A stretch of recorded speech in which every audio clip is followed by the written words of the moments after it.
தவக்காலம் 5ஆம் வாரம் வியாழன்.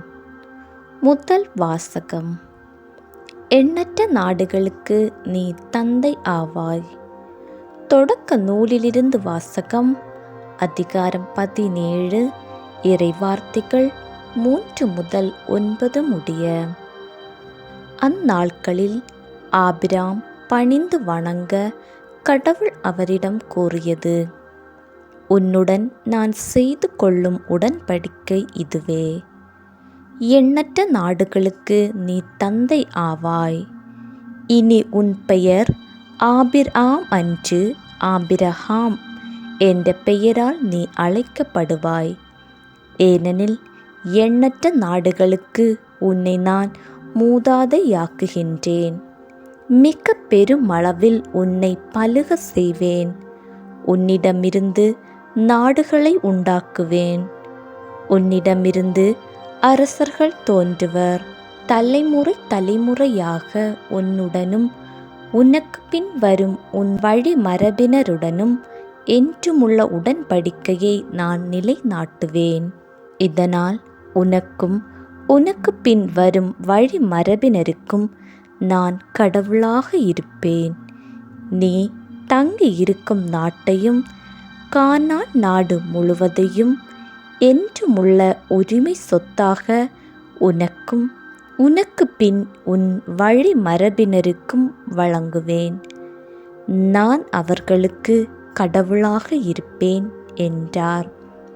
மீண்டும் கடவுள் ஆபிரகாமிடம், நீயும் தலைமுறை தோறும் உனக்கு பின் வரும் உன் வழி மரபினரும் என் உடன்படிக்கையை கடைபிடிக்க வேண்டும் என்றார்.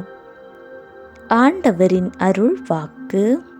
இறைவா, உமக்கு புகழ்.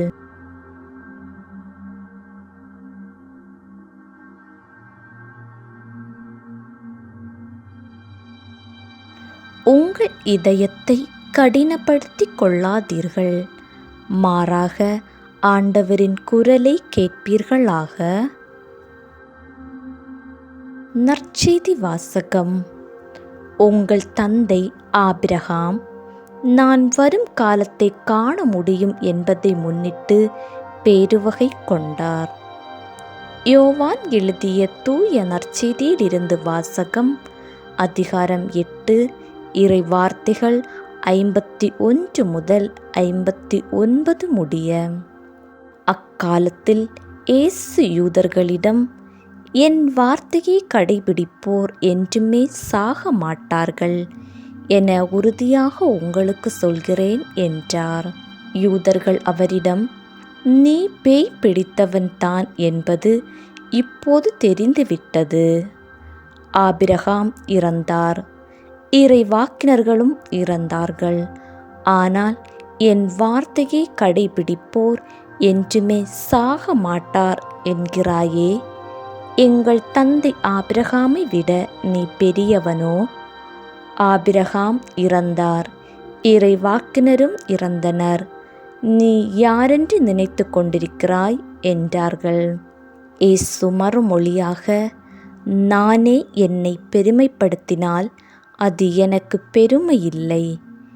என்னை பெருமைப்படுத்துபவர் என் தந்தையே. அவரையே நீங்கள் உங்கள் தந்தை என்றும் சொல்கிறீர்கள்.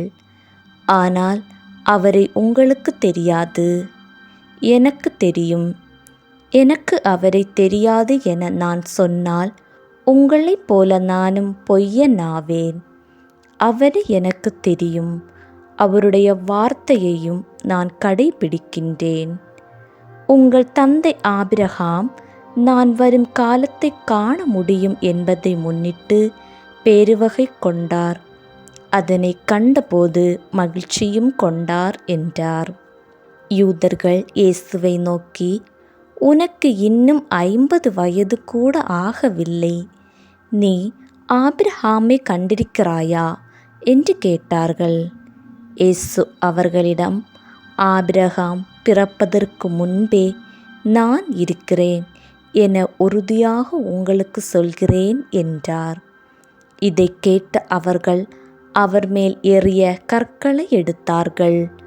ஆனால் இயேசு மறைவாக நழுவி கோவிலில் இருந்து வெளியேறினார். ஆண்டவரின் அருள் வாக்கு. கிறிஸ்துவே உமக்கு புகழ்.